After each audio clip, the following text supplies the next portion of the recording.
If you want to lock your controller to make sure the kids don't change the settings that you've done in it, or when you go to clean it or something, that the settings might change,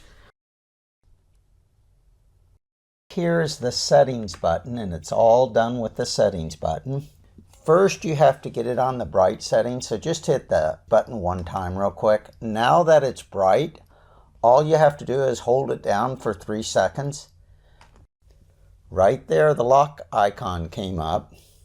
To unlock it, all you do is hold it for 3 seconds.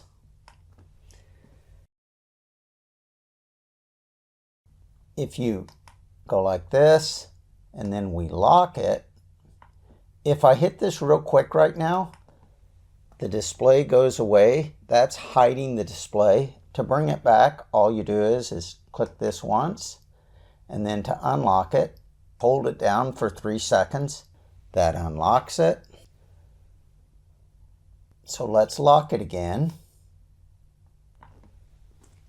Notice it is locked right here.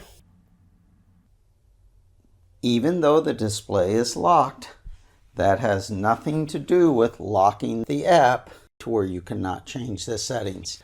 Take a look back here. You'll see I'm able to turn this fan on with the app, even though this is still locked. That only locks the physical display. It does not lock the app.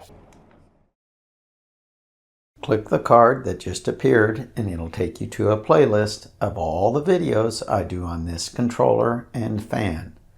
Appropriate Amazon links are left down below this video. This is DIY Ron signing off.